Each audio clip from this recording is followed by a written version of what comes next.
බලන්න මේ සැනසුම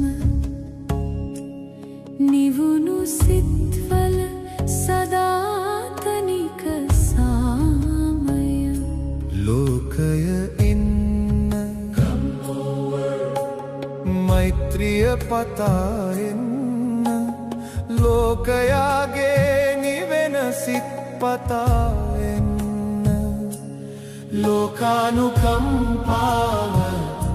පතා එන්න